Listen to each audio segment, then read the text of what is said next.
nitawaonyesha maadui ya jamii nyingi. Na kuwa makini sana katika mafundisho ya siku ya leo, sababu ukiwa unalitazama ukiwa mahali hapa, wewe ni mtu uko na jamii. Bwana Yesu asifiwe. So ndio ukaweze kuelewana, kujua ya kwamba ni adui gani ako katika jamii yangu, ni adui gani amekalia maisha yangu, ni adui gani amekalia katika jamii yangu. Katika ni mengi sana, lakini nitawagusia katika adui wanne wanaokalia jamii, wanaokaa katika kusorotesha jamii, wanaokaa katika kusabaratisha jamii. Hao maadui wanne ninakufundisha ili ukaweze kuwa mwombezi na kuombea jamii yako kupitia katika hao maadui. Bwana Yesu asifiwe. Sababu adui aliye kwenu sio aliye kwetu. Bwana Yesu asifiwe. So maadui wanne tu, wale tutakalia siku ya leo, wamekalia katika jamii nyingi. Na sana sana hao maadui wanapoingia katika jamii, hawataki ile jamii ikiwa na amani tena. Ile familia ile watengane, ile familia iishe, ama ile familia isoroteke, ionekane ya kwamba ni haijiwezi tena. So sana sana hatujuagi this is a spiritual, yani haya mambo iko katika ulimwengu wa roho. Bwana Yesu asifiwe. Na katika namba 1, adui wa kwanza, tuingie katika neno. Adui wa kwanza ni kutokuwa na umoja, disunity. Bwana Yesu asifiwe.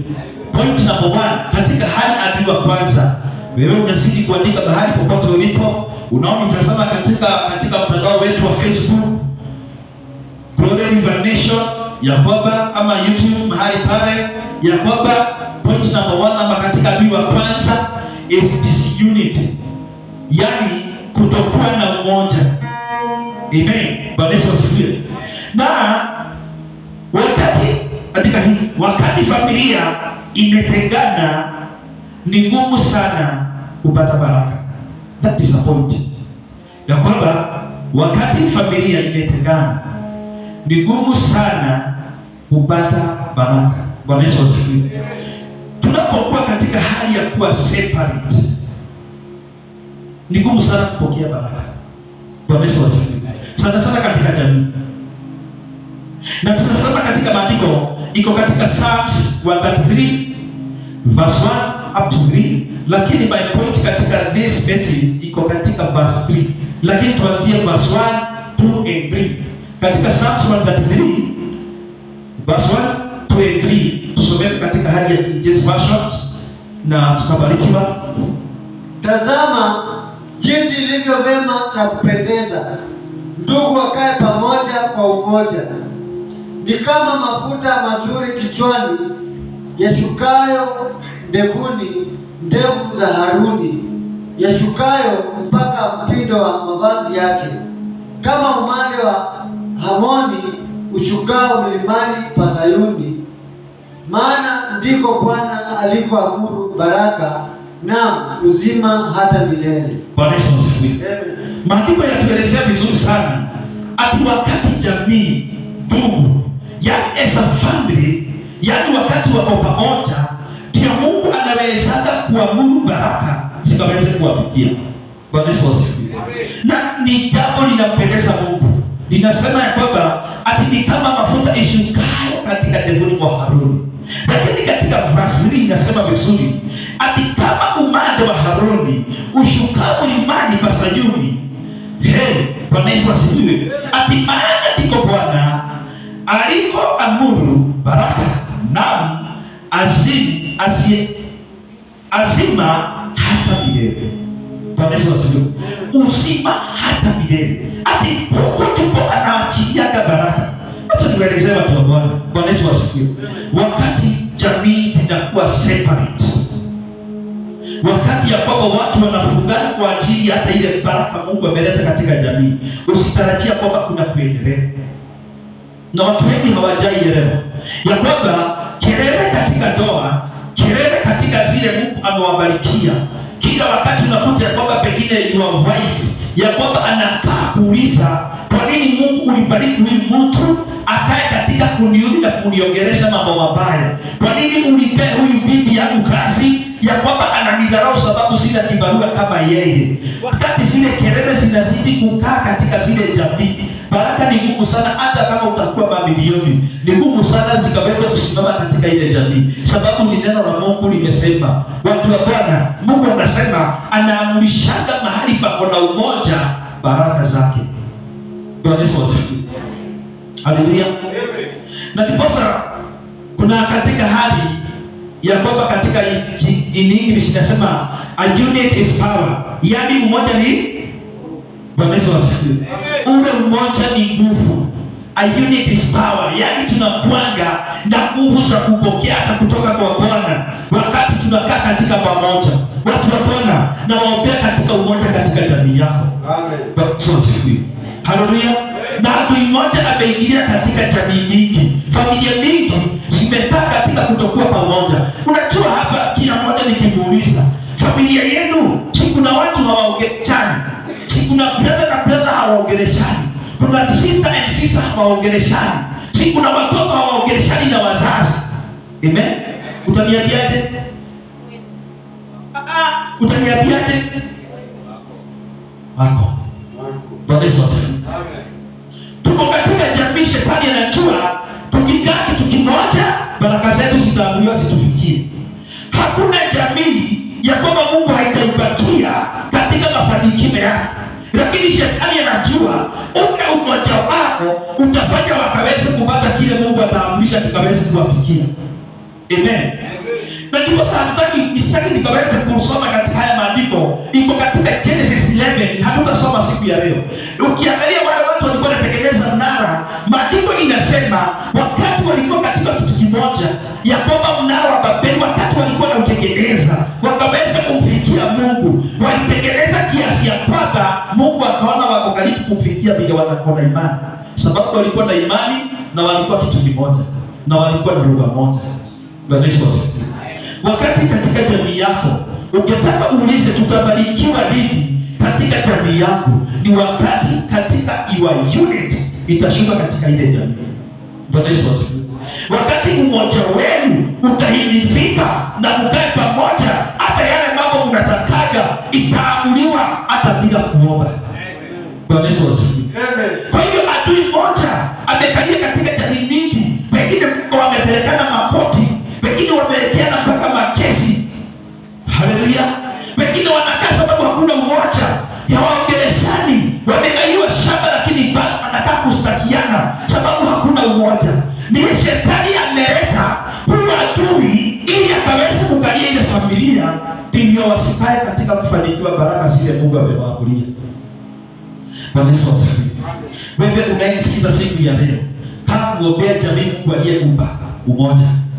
Unapoona watoto wako wameanza kudharauliana, wameanza kuongeleshana vibaya wakiwa wadogo, jaribu kukusanya ile jamii na kuweka kitu kimoja.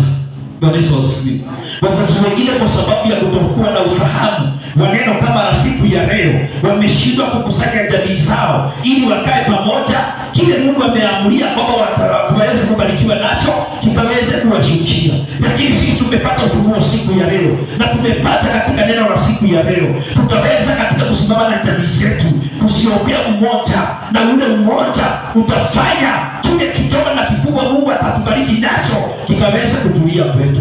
Amen. Bwana Yesu asifiwe. Wengine sio shida kubarikiwa, lakini shetani anajua wakati mtakuwa pamoja, haleluya, na mseme kitu pamoja, Bwana Yesu asifiwe, utaenda bana. Amen. Bwana Yesu asifiwe. Amen. Haleluya. Kwa nini hata taifa letu tunakuta kwamba kila wakati kila mtu anadanganya mtu akisema ati anafuruta watu ndivyo wawe pamoja, anafuruta pande hii, pengine wanafurutwa pande hii, pengine wanafurutwa pande hii, ati ni umoja. Sababu gani? Shetani anajua ya kwamba taifa likiwa pamoja, ya kwamba Mungu ataamrisha baraka ikaweze kuwa kwetu. Lakini unakuta kwamba shetani anazidi kuleta katika hata mwanya mkubwa sana. Bwana Yesu asifiwe. Naombea katika taifa letu moja kwa jina la Yesu Kristo. Bila kuwa na ukabila, bila kusema sijui wewe ni kabila gani, lakini sisi wote ni wa Kenya. Ndio Mungu akaweza kuamuru baraka ya taifa letu ikaweza kutufikia kwa jina la Yesu Kristo. Amen. Bwana Yesu asifiwe. Amen. Na jambo moja inazalika kutokuwa na umoja. Bwana Yesu asifiwe. Sikiza, jambo moja inazalika ya kwamba kutokuwa na umoja ni roho ya wivu. Jealousy. Bwana Yesu asifiwe. Roho ya wivu. Amen. Inazalika.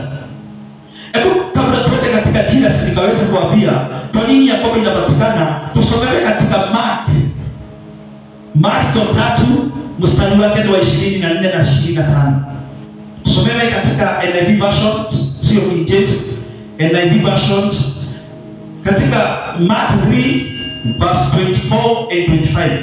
Kama ufalme ukigawanyika dhidi yake wenyewe, ufalme huo hauwezi kusimama. Bwana Yesu asifiwe. Amen. Ati ufalme wote unapogawanyika, unagawanyika sababu hakuna umoja. Bwana Yesu asifiwe. Amen. Na ndipo hii ukianzia pale juu, Yesu alikuja katika hali ya kuombea wale watu na wakasema huyu mtu, amen. Amen. Ile roho ako nayo sio roho ya Mungu, ni ya shetani. Akawaambia ni nini shetani atakuja kutoa shetani katika watu. Bwana asifiwe. Amen. Amen. Umesoma 24 na 25 umesoma? Nayo nyumba kama ikigawanyika dhidi yake yenyewe, nyumba hiyo haiwezi kusimama. Bwana asifiwe. Amen. Ati wakati nyumba inakuwa katika kuseparate, bibi ako pande hii, bwana ako pande hii. Bwana asifiwe. Amen. Haleluya. Amen. Wakati watu wamekuwa separate, wakati ya kwamba watu wako pamoja, ya kwamba haiwezi simama. Usidanganyike ya kwamba nyumba itasimama wakati watu wamegeukania. Bwana asifiwe. Na ndipo siku ya leo nimekuja na ujumbe wa kuhusu hali ya jamii, sababu msingi wa kanisa ni jamii, msingi wa kanisa ni familia. Wewe umetoka kwa familia, lakini hiyo familia isipokuwa na amani, isipokuwa na umoja, hata hii kanisa kufika itakuwa shida. Bwana Yesu asifiwe. Sababu unaweza kuwa unakuja pengine ukizuiliwa, ukiambiwa umejificha, ukiwa umesononeka, hutapokea kile Mungu ameamrisha ukaweza kukipokea. Lakini tasema maandiko inasema vizuri sana, ati hata wakati Yakobo imekuwa separate, Yakobo haiwezi simama.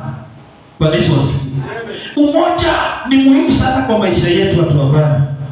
Umoja wetu katika hali ya bibi na bwana, umoja wetu katika watoto na wazazi ni muhimu sana. Wacha kuchukulia ni mzaha. Bwana Yesu asifiwe. Wacha kuchukulia ule umoja uko katika jamii unapokutana, ya kwamba ukaweza kutumika katika kuvuruga hiyo familia. Bwana Yesu asifiwe. Sababu unaweza ona ni kuvuruga, lakini umesababisha hata baraka Mungu alikuwa amepanga ile jamii kaweza kupokea wasipokee. Sababu haitaweza kusimama na katika kuamrisha kile Mungu amewaamrisha kikaweza kuwafikia, haitakufikia. Bwana Yesu asifiwe. Kwa hiyo umoja katika jamii zetu ni muhimu. Naombea katika familia yako na jamii yako umoja kwa jina la Yesu Kristo. Pokea kwamba amani na umoja ukaweza kusambaza umoja katika jamii yako. Bwana Yesu asifiwe. Na jambo lolote ya kwamba unaona ya kwamba linainuka, ndivyo msiwe pamoja. Jaribu tu kunyenyekea, hata kama ni wewe umesababishwa hilo, unyenyekee ili ukaweza kusuluhisha. Bwana Yesu asifiwe. Ndipo sasa nilikuwa nasema hapo mbele kidogo, njia moja ya kuonyeshana jamii hawako katika kitu kimoja ama ule mmoja hauko, ni roho ya wivu inaingia katika jamii. Bwana Yesu asifiwe. Haleluya. Amen. Roho ya wivu, watu wengi katika jamii hizi wameingiwa na roho ya wivu. Haleluya. Unaonea brother yako wivu, unaonea your sister wivu, hiyo jina inaingia na umuone wivu kwa sababu ya kitu kingine. Pengine ameinuliwa, pengine watu wake wamesoma. Haleluya. Pengine amepata kibali. Bwana Yesu asifiwe. Amen. Tuseme amen sababu umetoka kwa jamii. Na ukiona mtu wa nyamaza, pengine ndiye amebeba wivu. Amen. Ukisema amen najua sio wewe. Amen. Haleluya. Amen. Mmetoka kwa jamii ziko na wivu sana. Ni kweli ama si kweli? Watu wanaoneana wivu for nani? Bwana Yesu asifiwe. Amen. Na imagine anakuonea wivu sababu umebarikiwa na haonei rafiki zake waliobarikiwa kuliko yeye. Hawaonei wivu. Ni nini inasababisha? Sababu shetani anajua ukifurahia baraka ya your brother, ukifurahia baraka ya your sister, ukifurahia baraka za watoto wako, ukifurahia baraka za wazazi wako, ukifurahia baraka za your aunt and your uncle, Bwana Yesu asifiwe, na mkae pamoja, ndio zitazidi kuongezeka. Bwana Yesu asifiwe. Nataka niwaombe katika jina la Yesu Kristo mmoja katika jamii. Na roho ya wivu tuifukuse in the name of Jesus. Amen. Haleluya. Amen. Hii wivu tumeona mpaka watu wanauana katika jamii moja. Kwanza watu wametoka tumbo moja. Wanauana. Bwana Yesu asifiwe. So, hiyo imezidi wivu. Amen. Sio sisi tumeanzia, lakini itabidi tukaweze kukabiliana na this spirit ikaweze kutuondokea. Bwana Yesu asifiwe. Na kama ulikuwa unanyemelewa sababu ya sister ameinuliwa, sababu ya brother ameinuliwa, haleluya, na ulikuwa na unakuwa kawivu kana kutafuta, omba Mungu mwambie Bwana, nimekataa hilo kuninyemelea. Sababu roho moja tumeona ya kwamba ilitembelea ya kwamba katika watu wawili walikuwa brothers, ni Kaini na Abel, na kile anamsikia wivu ni sababu dhabihu ya Abel imepata kibali mbele za Bwana. So wivu ikawa mingi, na katika wivu ikazaa kifo. Bwana Yesu asifiwe. Tumekataa hiyo roho kwa jina la Yesu. Bwana Yesu asifiwe. Haleluya. Na nataka nikwambie katika this point na uandike hii point. Kila jamii ama kila familia lazima kuwe na mkombozi. Shika hiyo sana. Hiyo nafaa uandike kwa mawazo na moyo wako na uandike kwa kitabu. Bwana Yesu asifiwe. Hakuna familia hainaka. Lazima kuwe na deliverance katika jamii. Haleluya. Haijalishi kama ni kale kadogo ama ni yule yako juu. Sijui ni wakati kati, lazima kuwe na deliverance. Pengine na kunenea siku ya leo wewe ndiye deliverance katika jamii yako. Amen. Bwana Yesu asifiwe. Pengine wewe na kunenea unajua kuna deliverance katika familia yenu, lakini umeanza kukusikia wivu juu yake. Bwana Yesu asifiwe. Ukiangalia katika nyumba ya Jesse, Daudi ndiye alikuwa deliverance. Bwana Yesu asifiwe. Daudi ndiye alikuwa mkombozi katika familia yao. Ukienda kwa kina Jefila ndiye alikuwa mkombozi katika familia yao. Bwana Yesu asifiwe.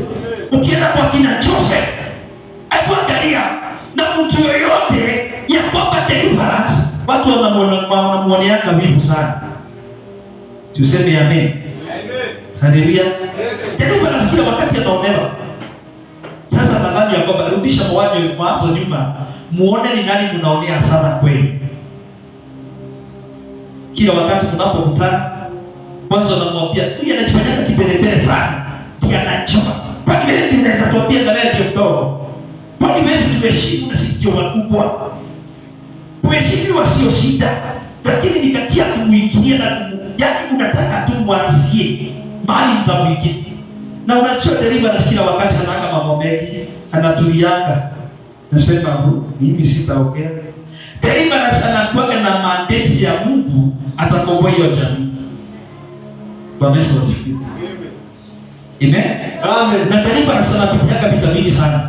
Kama unaweza kuwa kwamba wewe unapitia vita mingi katika jamii yako na wewe pengine hawapitii, jitie nguvu siku ya leo. Bwana Yesu asifiwe. Pengine Mungu amepanga ukiwa deliverance katika maisha yako. Na kama unajua kuna deliverance katika familia yenu, Mungu amepanga, simama na yeye zaidi. Ukaweza kumwombea, wacha kumgonga, wacha kumuonea wivu, wacha kumtupandisha na huko, wacha kusema anajifanyanga. Sababu natazama mtu kama Joseph mwenyewe. Yaani alianza kutumiwa na Mungu, lakini kumbe pia atakuwa mkombozi katika ile familia. So umoja shetani haketaka wae pamoja. Wajua kwamba haka kijana ketu kiko kamebeba katika ukombozi katika jamii yetu.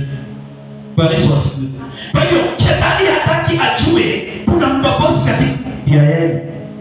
Hebu tazama mtu kama Daudi, nyumba ya Jesse, yaani kuna majitu mabonsa, lakini mpaka wakati anapoenda vita kukomboa wana wa Israeli, mpaka ndugu zake wanamwambia, wewe ni nini unakuja kufanya hapa kwa vita? Ulijua vita lini? Rudi machukoni ukaangalie kondoo za baba. Yaani mpaka ndugu zake wanamdharau akiwa vitani. Kumbe ni mkombozi katika familia yao na ni mkombozi katika Israeli nzima. Bwana Yesu asifiwe. Na tukiaga watu wametengewa na Mungu kupigana vita za jamii, alafu wanatua uoga, wanarudi nyuma. Bwana Yesu asifiwe. Daudi hakurudi nyuma. Hata wakati aliona huyu ni Goliathi, alicho mimi nitapigania watu wetu na nimekataa Israeli kudharauliwa. Haleluya. Naye Mungu akajua niko na mjasiri mmoja anaitwa Daudi, ya kwamba nitamfanyia miujiza afanye kitu na hataelewa ya kwamba ni nani. Amen. Bwana Yesu asifiwe. Wacha kurudi nyuma unapopigania jamii yako. Simama imara. Bwana Yesu asifiwe. Kuna watu wamebeba maadili ya jamii na shetani anawajaribu kuwaweka chini. Bwana Yesu asifiwe. Na wakati watu wengi wanabeba maadili ya familia, shetani anataka kuweka chini ili wasiendelee pengine kuwaombea, kuwashikilia. Bwana Yesu asifiwe. Wahongwe. Sasa ni mara ngapi umeinuka kubeba mzigo wa jamii, unainukiwa, unasema hiyo familia hata hutaita tena, utaongelesha tena, hata utawapia bila Mungu alikwambia. Mtu kama Yusufu Mungu anamfunulia, anaenda anaambia ndugu zake, lakini hata auswe hasuki, anajua hata nipitie njia gani. Bwana Yesu asifiwe. Bado sitamwaibisha Mungu. Hakuaibisha Mungu. Baada dakika ya mwisho, sababu ndiye alikuwa ameleta ukombozi, amebeba ukombozi, na ule mmoja ulikuwa unataka kusabaratishwa, hakuta kujilipishia kizazi. Deliverance ama ukombozi kila wakati halipishaki kizazi. Hata wakati atainuliwa, atasaidia hao watu watakao walimuuza. Na kunenea siku ya leo, kama wewe ni deliverance katika jamii yako, wakati Mungu atakuinua na akubariki, hata kama walikutenga, hata kama walikusema, hata kama walikutusi, hata kama walikuchapa, Mungu wakati atakapokuinua uwasaidie, usikose kuwasaidia. Bwana Yesu asifiwe. Kwa hiyo roho ya wivu inaingiaga sana katika jamii mingi, na hiyo ndio imesumbua familia mingi katika taifa la Kenya. Bwana Yesu asifiwe. Roho ya wivu katika familia nyingi ndio inasambaa zaidi. Kuna mtu hawezi kupigia sister yake simu. Kuna mtu mahali hapa hawezi kupigia dadake simu, bradake simu. Bwana Yesu asifiwe.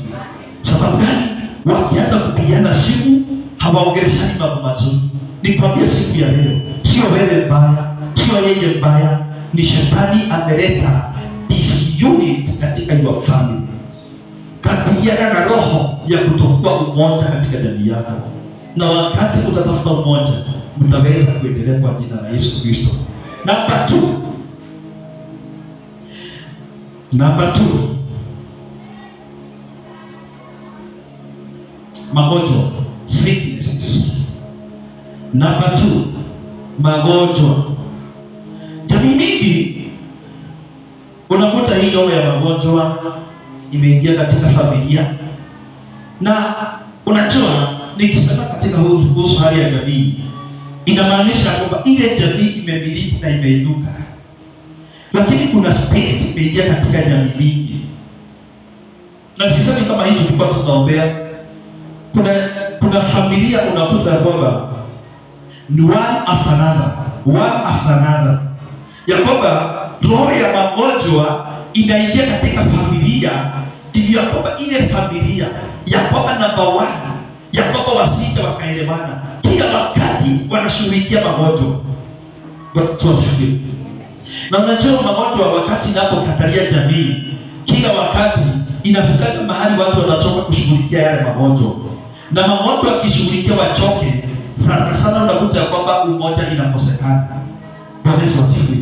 Kwa hivyo unakuta ya kwamba magonjwa katika jamii mingi imeingia, ya kwamba wameshindwa katika kupigana vita zao. Amen. Unakuta kwamba kama sio wazazi ni watoto, huyu akitoka magonjwa haya, huyu anakwenda na ugonjwa hii. So hata mkikutana, hakuna mipango mnaweza panga ya maendeleo, mnakwenda katika kushughulikia magonjwa. Tumekataa kwa jina la Yesu Kristo. Bwana Yesu asifiwe. Haleluya. Amen. Tusome katika maandiko iko katika Mark 5 verse 25 up 26, 27 na 28. Marko 5 mstari na 6, 27 na 28. Katika hayo mawili tusilewe. Na kuteswa mengi kwa mikono ya matabibu wengi, amegharimiwa vitu vyote alivyo navyo, kusimfaye hata kidogo, bali hali yake ilizidi kuwa mbaya. Aliposikia habari za Yesu, alipita katika mkutano kwa nyuma, akaliguza vazi lake, maana alisema, nikiaguza mavazi yake tu nitapona. Hebu tusome katika 25 ndio tukaweza kujua ni nani huyu. Na mwanamke mmoja mwenye kutoka damu muda wa miaka 12 na kuteswa mengi kwa mikono ya matabibu wengi, amegharimiwa vitu vyote alivyo navyo, kusimfae hata kidogo, bali hali yake ilizidi kuwa mbaya. Simamia mama. Bwana Yesu asifiwe. Hebu tazama huyu mwanamke.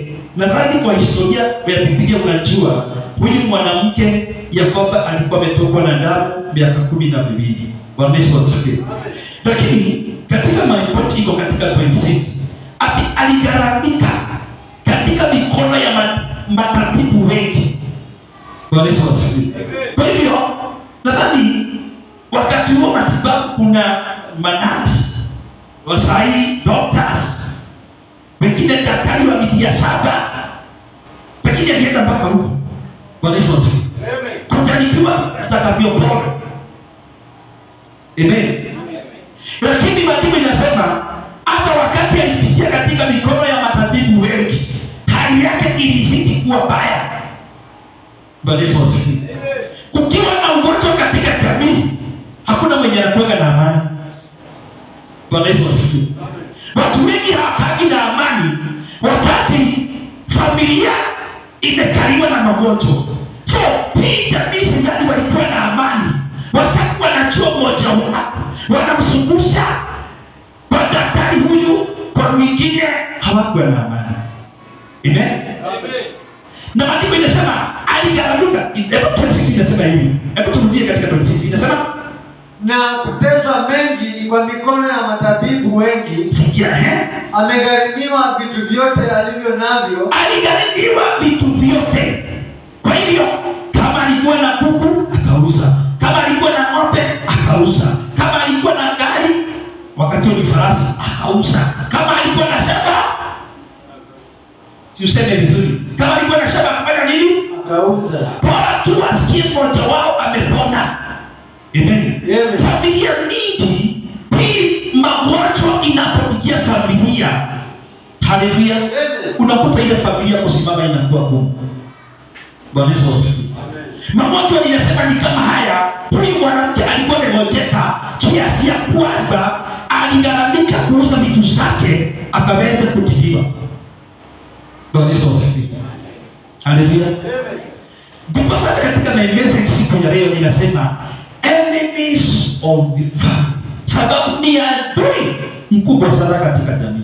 Mnaweza kuwa mtu kitu kimoja katika familia. Bwana Yesu asifiwe. Lakini kuna hii roho ya magonjwa.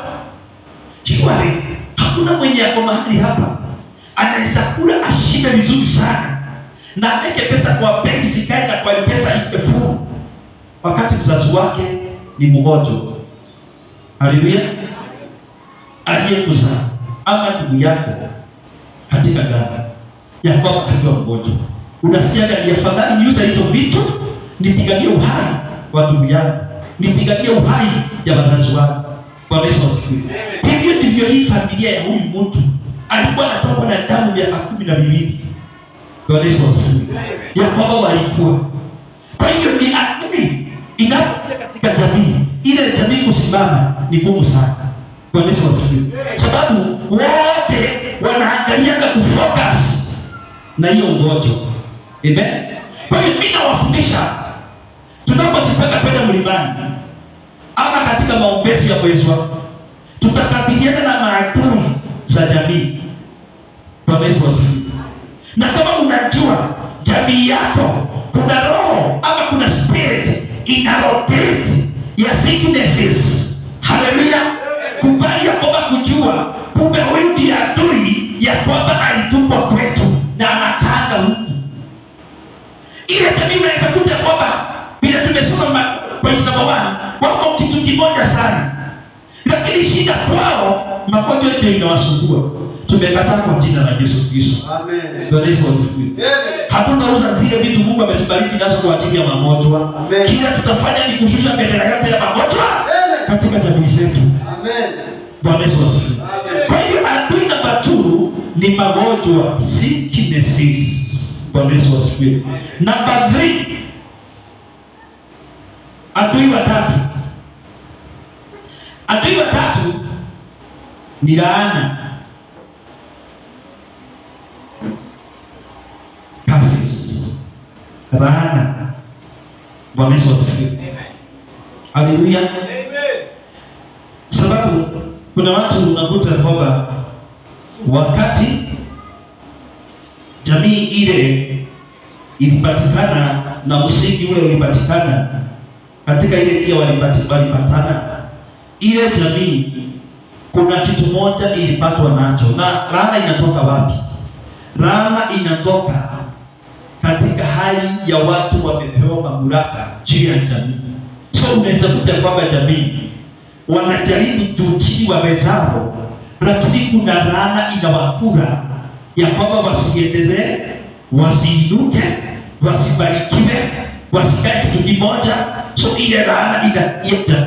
Bwana Yesu asifiwe. Na ni mbaya sababu laana inatokananga sana sana na kile tunanena. Bwana Yesu asifiwe.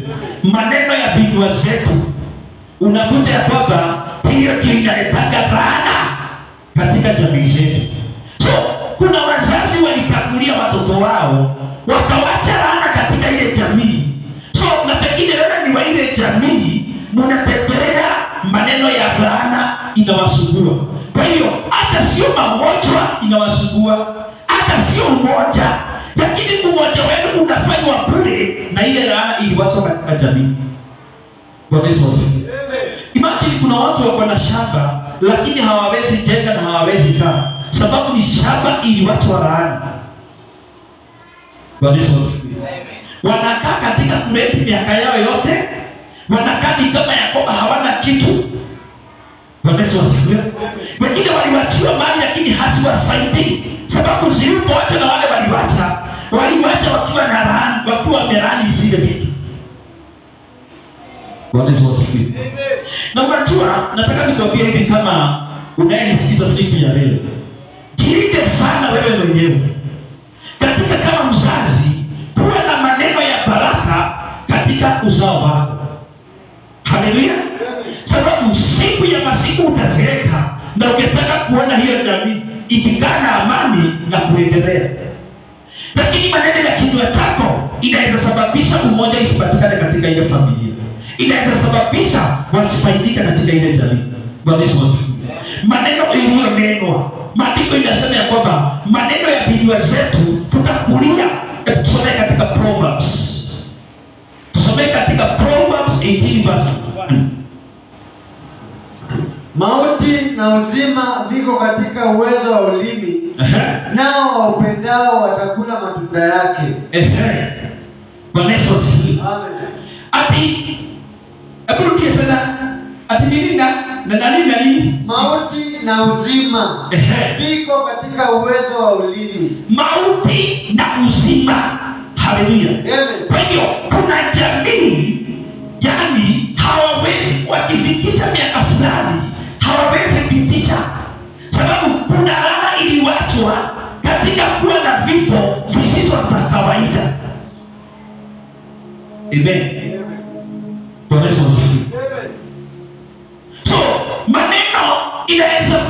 muhimu sana katika jamii tunapoyatumia kwa njia inayofaa, sababu maandiko inasema kwamba mauti na uzima, na ndipo wazazi wanafaa wanasimama wakibariki mpaka watoto wao wafanikiwe na wakae miaka mingi ya amani.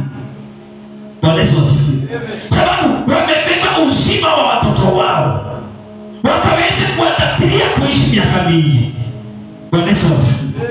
Lakini ukianza kukasi ati hawakusaidii na pengine hawajajiweza, hawakuangalii na pengine hawana uwezo hata wenyewe, wanafungiwa nyumba mahali walipo, unaanza kuwakasi, hata wakienda mahali hawatafanikiwa wenyewe. Bwana Yesu asifiwe. Kwa hiyo ndiposa maandiko inasema kwamba ati hali ya uzima na mauti iko katika vinywani mwetu. Bwana Yesu asifiwe. Wacha tukaweze kunena maneno ya uzima na uhai katika watu wetu, katika jamii zetu. Bwana Yesu asifiwe.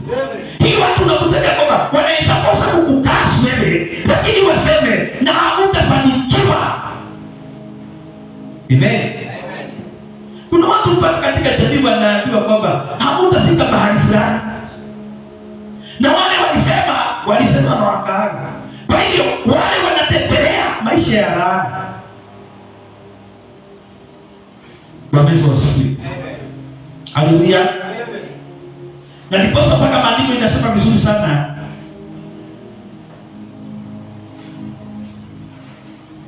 ati na wao wapendao watakula matunda yake. Bwana Yesu asifiwe. Utakulia matunda ya watoto wako yale uliyasema sahihi. Unanitazama na unasikiza hivi. Bwana Yesu asifiwe. Na usijidanganye, neno la Mungu ni la haki na ni la kweli. Bwana Yesu asifiwe. Kile utakachopata kwa watoto wako, unaweza kosa kuwapatia biashara, unaweza kosa kuwapatia shamba, unaweza kosa kuwapatia masomo, lakini uwapatie maneno ya baraka, itafanya ukaweza kufunguliwa njia, wainuke, wakusaidie katika uzee wako, sababu kile ulipanda kwao litakuwa bariki.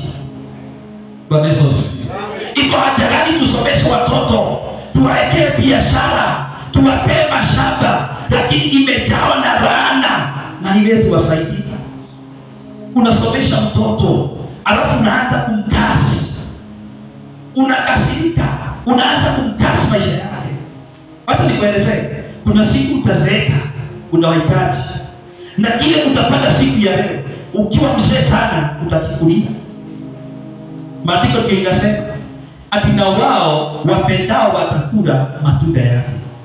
Matunda ya kinywa chako utakulia, hata kama sio sahihi. Na kufundisha kama nabii wa Bwana ya kwamba laana imekula jamii nyingi. Hata ukishinda kuombea watu wanatendelea maisha ya laana.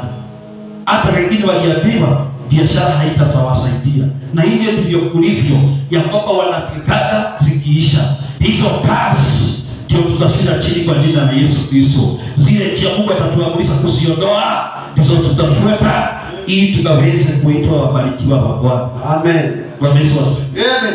Na kuna wazazi ya kwamba vinywa zao hazinanga baraka. Naomba mdomo wako Mungu akusaidie katika kunenanga baraka. Ukisoma katika Warumi 3 mstari 12, hebu tuangalie vinywa kama sika vile zinasema. Tusomee katika mstari wa 12, 15, 16 na 17 na 18. Tusomee. Wote wamepotoka, wameoza wote pia. Wote wameoza wote pia. Ni wapi wameoza? Tuendelee. Hakuna mtenda mema la hata mmoja. Koo lao ni kaburi wazi. Kwa ndimi zao wametumia hila. Sumu ya fira hii chini ya midomo yao. Vinywa vyao vimejaa laana na uchungu. Rudia hapo. Ati nini? Vinywa vyao vimejaa laana na uchungu. Pale mwanzo maandiko imesema ati koo zao ni kaburi wazi. Kaburi wazi. Kwa hiyo wakifungua mdomo hivi hawaneni uhai, wananena mambo ya kufa kila wakati. Na hapo inasema na midomo yao nini? Koo lao ni kaburi wazi. Kwa ndimi zao wametumia hila. Wametumia hila. Endelea. Sumu ya fira chini ya midomo yao. Bwana Yesu asifiwe. Amen. Hawa watu maandiko inasema ati sumu mpaka katika ndimi zao. Kwa hiyo yule mtu anapoacha maneno, hawachini maneno ya kubariki. Bwana Yesu asifiwe. Naongea na watu wanaonisikiza, hata wale wanatuangalia katika media, na kuombea kwamba mdomo wako kuanzia siku ya leo ukaweza kujifundisha kunena baraka hata kwa ajili ya watoto wako. Amen. Bwana Yesu asifiwe. Hata kama watakunyima, Mungu wazaa wakuja wakusaidie. Uliozaa uwale sababu uko na mandate na Mungu na uliomba Mungu ukaweza kupata watoto. Wakifanikiwa na wanendewe na Mungu atakusaidia hata kuliko vile unawaitisha katika jina la Yesu Kristo. Amen. Bwana Yesu asifiwe. Haleluya. Sababu tunajua tuko na wazazi, tunaweza saidia. Amen. Na wewe unayesikiza mahali hapa, unasomesha mtoto humsomeshi juu ya kuja kwamba katika utumwa wa kwako ndio akaweze kujilia na kujiinua, na akilelewa na Mungu atakuja kukuinua. Bwana Yesu asifiwe. Kwa hiyo kile kilioko maandiko inasema vizuri ya kwamba hao watu sababu wengine wamejawa, midomo yao imejaa sumu, hakuna wakati wa kubariki. Lakini tunafundishwa kwa sababu gani? Ndimi zetu sababu zimejawa baraka, tukaweze kubariki uzao wetu kwa jina la Yesu Kristo. Tukaweze kuendelea baraka na amani na mafanikio katika jina la Yesu. Tumalizie mahali hapa ndio tukaweze kwenda jambo lingine. Vinywa vyao vimejaa laana na uchungu. Vinywa zao zimejaa laana na uchungu. Hawa watu wako sababu maandiko ilikuwa inawaona. Bwana Yesu asifiwe. Tuwe wazazi, hata kama tutakosa kusaidiwa, lakini tuzidi kubariki uzao wetu. Bwana Yesu asifiwe. Hatutawalaani. Amen. Mimi ni mzazi wa watoto wengi sana. Ukiwa mahali ulipo sasa. Amen. Hata usiponiletea bado nitakubariki. Na hivyo ndio maandiko yangu na Mungu nimefundishwa. Sababu maandiko inasema ya kwamba utaulizwa kila neno ilitoka ulimini kwako. Na kila wote litapigwa ukiulizwa hilo. Ulitoa laana kwa ajili gani ya hawa watu? Bwana Yesu asifiwe. Kwa hiyo na pia Mungu nifundishe katika kutoa baraka kwa watoto wangu, ila spiritual kiroho na watoto wangu wa mwili wangu. Bwana Yesu asifiwe. Nizidi kuwabariki. Kwa ajili ya muda tutafikisha mahali hapo katika hilo neno. Nataka nikaweze kuonyesha dalili moja ya kwamba hujaijua na hujaelewa. Dalili moja ya kuonyesha familia imetembelea laana. Na kwa mahali hapa siku ya leo, mimi nitakupea dalili moja wewe pekee hujaijua. Dalili ya kujua tuko na laana. Bwana Yesu asifiwe. Na iko katika maandiko tukisomea Wagalatia 3:30. Imetupea dalili moja. Nitakwambia ni gani? Imeandikwa mahali pale. Galatia 3:13 NIV version. Kristo alitukomboa katika laana ya torati. Kwa kuwa alifanywa laana kwa ajili yetu. Maana imeandikwa, amelaaniwa kila mtu aangikwaye juu ya mti. Some NIV version. NIV version. Nataka nikapite hapo nimalizia. Kristo alitukomboa kutoka laana ya sheria kwa kufanyika laana kwa ajili yetu. Kwa maana imeandikwa, amelaaniwa yeye aangikwaye juu ya mti. Kwa Yesu asifiwe. Amen. Aangikwaye juu ya mti ni kujinyonga. Yaani kujihaki. In English inasema wenye wako na Biblia kizungu. Bwana Yesu asifiwe. Amen. Wenye wanajihaki. Kwa hiyo kuna mtu amejaa jinyonga. Inua mkono pole pole na urudishe chini. Bwana Yesu asifiwe. Amen. Haleluya. Amen. Wengine unakuta kwamba shwari. Ukitaka kujua jamii yenu kuna laana inatembea. Bwana Yesu asifiwe. Sio ati kukosa kufanikiwa tu. Amen. Kuna jamii unakuta kwamba sio watu wawili au watatu, jamii wamejinyonga, wamejiua, wengine kujirusha mto. Bwana Yesu asifiwe. Ni laana inawasumbua. Wacha kuchukulia ni jambo la kawaida. Na anaambia kwamba wanapozidi kujihami kwa mtu ndivyo bado wanazidi kulalamika. Kwa hivyo tia ni gani? Haleluya. Kama kuna mmoja alifanya kujua kwamba hii laana tutaitoaje katika jamii yetu, usiwe mwingine atafanya hili jambo. Sasa najua mmenyamaza, mmetulia, mmeanza kurudisha nyuma. Kwa hii na neema angalia vitokea hivi. Na alikase yako na alijinoga. Sasa hata nipelekee na kupea ufunguo siku ya leo. Kwa Yesu asifiwe. Kama umehusika na hilo jamii, anza kukatana katika na mambo ya laana kuwafuata.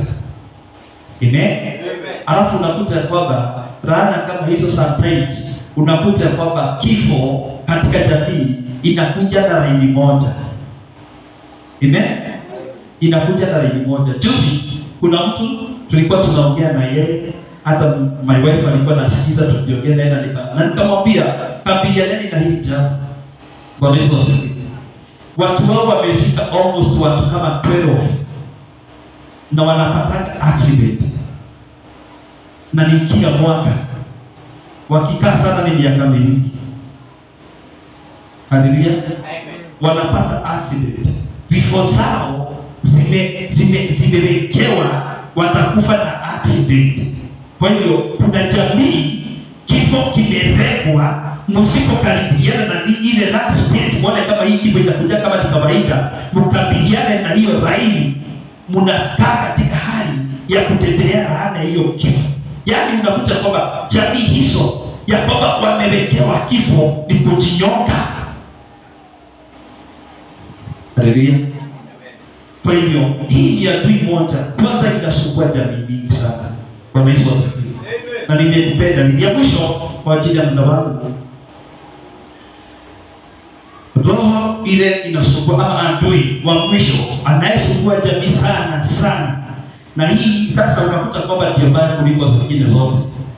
Sababu ni roho watu wanafaa wajizuilie. Bwana Yesu asifiwe. Lakini unakuta kwamba wameshindwa kujizuilia. Roho ya usharati. Amen. Haleluya. Adui usharati ni adui wa jamii. Bwana Yesu asifiwe. Na usharati unakuta kwamba inaweza kuwa na mama, inaweza kuwa na baba. Bwana Yesu asifiwe. Haleluya. Hii imesababisha kwa mingi, imesababisha kwa mingi, jamii mingi imesababika kwa ajili ya hilo, sababu ni adui katika jamii. So hii message nilipokuwa Mungu ananifundisha, nikaona ya kwamba hii ni kitu tunafaa tukabiliane nacho, sababu zingine ziliwachwa, zimewekwa katika jamii zetu. Zituliake zitukane, mtakaa kupigana na roho ya usherati katika hii jamii. Bwana Yesu asifiwe. Sababu shwari, sidhani mpenzi wako atatoka nje ukijua uwe na amani. Bwana Yesu asifiwe. Acha tuongee ukweli. Haleluya. Hata wakati wa sheria za Musa, kama sheria hizo zilikuwa mpaka mtu anauawa, sasa hii hakuna kuuana. Haleluya. Amen. Lakini sasa hivi kukabiliana na spirit. Roho ya usharati. Unakuta jamii wameenda vizuri sana. Mungu anawafanikisha. Wamebarikiwa vizuri sana. Wamesomesha watoto vizuri sana. Wamepata kipato, biashara ziko sawa sana. Amen. Sasa ndio unakuta kwamba roho ile, sababu haitaki jamii ikae na umoja, inaingia kwa mmoja wao. Na ingia kwa mmoja wao, matengano imeanzia. Bwana akiangalia pande hii, ameenda kwa kashukua. Bibi naye amesema mimi siwezi kaa nikidharauliwa. Watoto hapo wanawachwa katikati, mtoto anaenda kivyake. Sasa ile jamii inakuwa imesambaratika, sababu roho ya usherati imeingia katika ile jamii, na sababu tunafundishwa tukabiliane nayo. Bwana Yesu asifiwe. Hakuna mwenye hawezi jemelewa na hilo. Kile kitamsaidia kukabiliana na this spirit. Bwana Yesu asifiwe. Nimeona mpaka roho ya usherati sio jamii tu, inaingia kwa kanisa, inaisha. Bwana Yesu asifiwe. Sababu inapoingia kwa washirika tunakosa kukabiliana nayo, inapiga hodi taarifa, inaingia tu polepole, inaingia katika viongozi, inaenda polepole, inasema siwizwi hata kwa viongozi, dakika ya mwisho inaingia kwa mtumishi. Ikiingia kwa mtumishi ndio mwisho wa madhabahu kuisha. Madhabahu inaisha. So sio familia tu peke yake, hata familia kama hii ya Glory Family inaweza sabaratika wakati roho ya usherati tunakosa kukabiliana nayo. Bwana Yesu asifiwe. Na nimekutuma kwamba nikwambia siku ya leo. Haleluya. Kabiliana na roho hiyo. Na wacha kusema mimi naamini mzee wangu, naamini bibi yangu, hata ni baraseti hawezi fanya hivyo. Kile utafanya spirit haijuani kama wewe ni mzee ama ni kijana. Amen. Hata ukiwa na nyuri kwa kichwa, ukiwa huna neno, utakuta mzee bado tu anang'ang'ana na huko. Niwaambie kitu moja siku ya leo. Wakenya wako na bidii sana kutafuta ukiwa mmoja. Lakini kuna kitu moja hawakabiliani nacho kama vile wako na bidii ya kutafuta. Bwana Yesu asifiwe. Kujifunga kula na kunywa kwa ajili ya roho ya usherati isiwapate. Na roho ya usherati haitafutaki watu wakati wako maskini. Inatafutaka watu wakati wanafanikiwa. Bwana Yesu asifiwe. Na wakati wanafanikiwa, na wakati wanashinda. Na inawasabaratisha na wanakuwa hawana njia na hawana mwelekeo. Unajua nasema hivi sababu najua kwamba kuna amani nzuri sana na unasikia ni kama hutaomba hiyo maombi. Hata ukiangalia bibi yako, hata ukiangalia bwanako unaona akiwa sawa. Bwana Yesu asifiwe. Lakini mimi nataka nikwambie siku ya leo. Bwana Yesu asifiwe. Ole wako wewe unaona kwamba uko sawa. Bwana Yesu asifiwe. Nimekaa kukusanya ndoa mingi sana. Lakini na kwamba kile kilio kiko katika ndoa mingi, hata sio sababu ya kutokuwa pamoja, sio kwa sababu ya magonjwa. Haleluya. Hata sio laana, roho ya usherati imekwama katika zile jamii. Bwana Yesu asifiwe. Na unajua wakati roho ya usherati inaingia katika jamii, hakuna umoja itakuwa tena. Ni kweli ama si kweli? Kwa hivyo shetani anajua anaposukumia hii roho ya usherati katika jamii yako, umoja imekosekana. Amen. Lakini sisi tumekataa kwa jina la Yesu Kristo. Tuangalie katika maandiko katika Wakorintho wa kwanza 10 mstari wake wa 8, NIV version. NIV version tusomee katika NIV version, sio King James. Wala tusifanye uzinzi kama baadhi yao walivyofanya, wakafa watu 23,000 kwa Yesu asifiwe kwa siku moja. Sikia, maandiko inatuamrisha sema vizuri sana ati ya kwamba tusifanye uzinzi. Katika King James inasema hivyo, ati wala tusifanye usherati. Katika King James inasema usherati, ati wala msifanye usherati kama wengine wao waliofanya, wakaanguka siku moja watu 23,000. Bwana Yesu asifiwe. Kwa siku moja. Amen. Wakati wa Sodoma na Gomora, hii ndio ilifanya mpaka Mungu aseme hao watu nitawamaliza wasahaulike kabisa. Bwana Yesu asifiwe.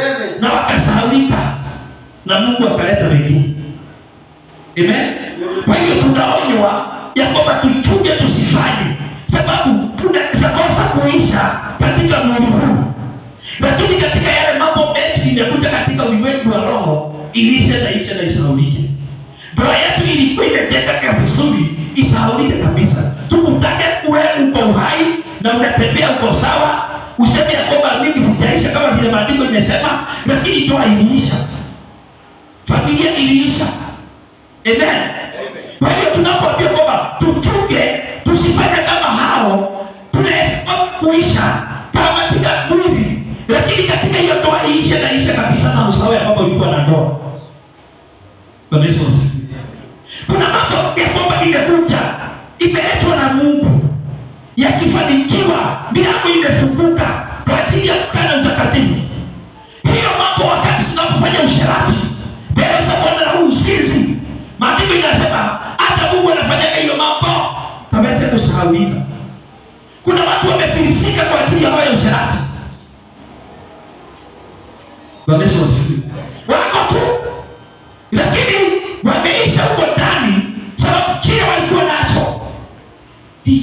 kusabaratisha waishi.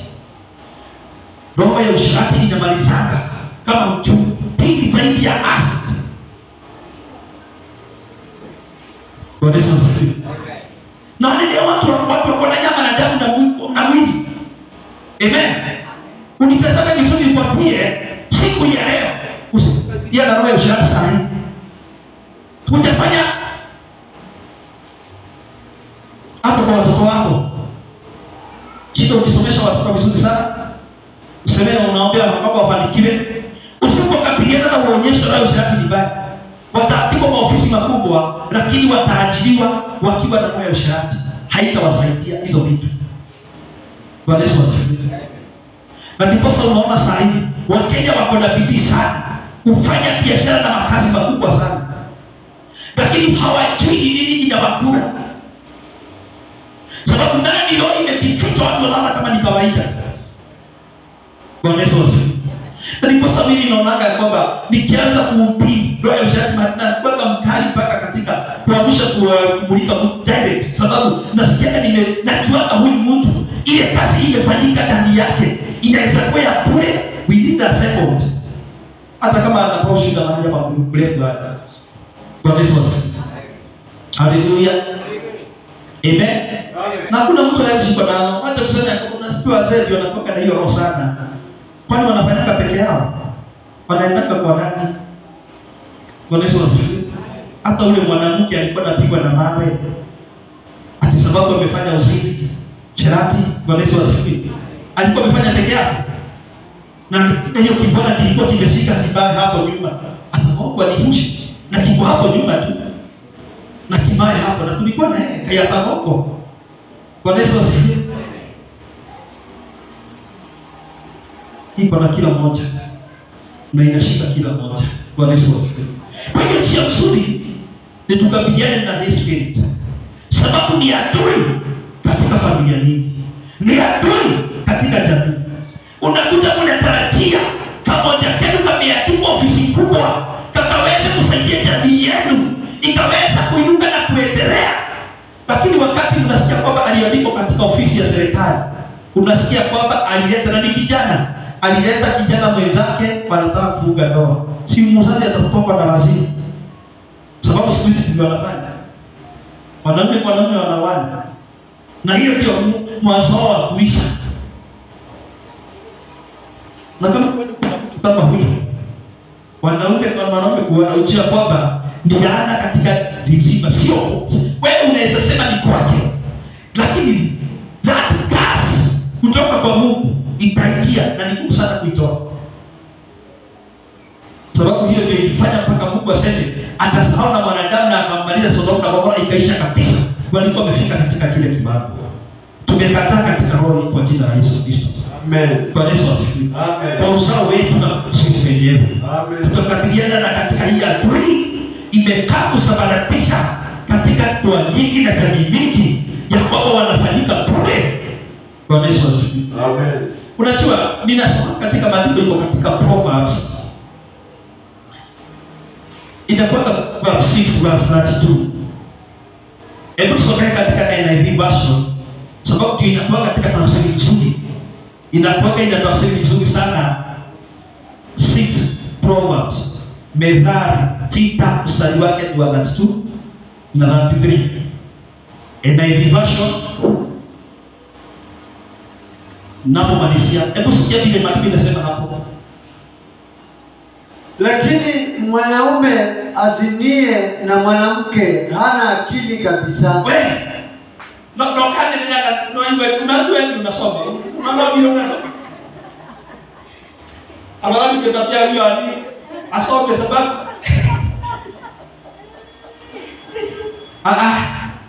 unajua ni maandiko inasema. Bwana Yesu asifiwe.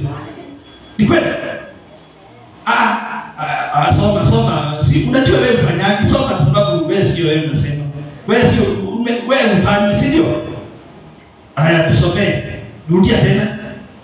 Na uangalie wewe unasoma. Lakini mwanamume azinie na mwanamke hana akili kabisa. Unaweza kama umesimamia hapo kwa una post kidogo wasikie. Unasikia una post kidogo wasikie. Ati hana nini? Akili kabisa. Hata sio kidogo. Kwa sababu nasema kabisa. Kwa hiyo huyu mtu akwete. Alafu yeyote afanyaye hivyo hujiangamiza mwenyewe. Ati hujiangamiza mwenyewe. Na kapili mapigo na aibu ni fungu lake, na aibu yake haitafutika kamwe. Haitafutika. Aibu yake haitafutika. Bwana Yesu asifiwe. Naomba nifundishe siku ya leo, nifundishe jambo. Na uogope kufanya mambo mengine.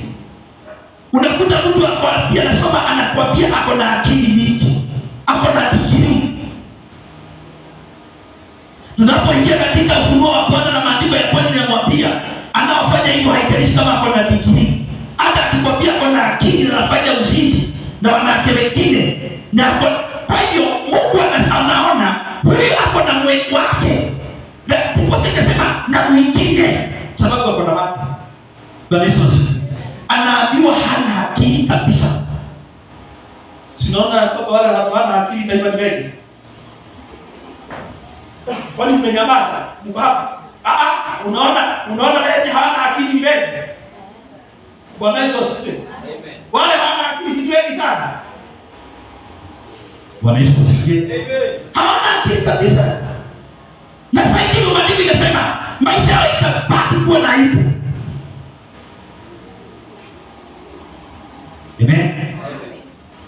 Simama tukaweza kukabiliana na kila adui ya familia. Bwana Yesu asifiwe. Simama na miguu yako kwa jina la Yesu Kristo. Ya kwamba najua kuna adui unamtazama katikati ya hao wanne wamekalia jamii yako. Ni vizuri kujitoa na kumwambia Bwana siku ya leo na kuja kuomba huyu adui akaweze kuondoka katika jamii yako. Sababu haleti amani na mafanikio katika hii jamii. Pengine ni laana zinakaa katika kufuata hiyo jamii. Pengine ni magonjwa inakaa kufuata hiyo jamii. Pengine ni kutokuwa na umoja. Unakuta watu wanakosalia kitu hakuna. Kutokuwa na umoja katika ile jamii. Unakuta kwamba hamwezi endelea. Pengine ni roho ya usherati imekalia jamii yenu. Mnakaa na umoja na kile unakuta kwamba roho ya usherati ni mingi. Enda mbele za Bwana, mwambie Bwana, si utusaidie mfalme wa ajabu. Toka katikati ya jamii Bwana, zimejawa na adui wengi wametufuata katika jina la Yesu Kristo. Si wewe ni wema na mwaminifu Bwana, si utusaidie Bwana wa Bwana, si tukomboe na haya maroho Bwana. Hawa maadui wametukalia Jehova, kwa jina la Yesu Kristo. Wewe ni wema na mwaminifu, umetukuka zaidi Rabii. Shaka tazaka baburia reka hata zaka bashanda. Haya maadui tumekabiliana na wao, hawatatusaidia tena Bwana. Maadui ya magonjwa, maadui ya laana, maadui ya usherati, maadui ya kutokuwa na moja, ya kwamba tuwashusha hizo bendera zote chini katika jina la Yesu Kristo. Tunaomba mfalme wa falme, hizi jamii zitamiliki Bwana, tutaendelea kama jamii Bwana, tutakuwa na umoja maifala, tutakombolewa roho ya laana, roho ya magonjwa tutaondolewa Bwana, tukomboe na roho ya usherati Jehova katika jamii kwa jina la Yesu Kristo. Shaka tazaka basaya reka hata zaka basanda reka hata basaya basanda.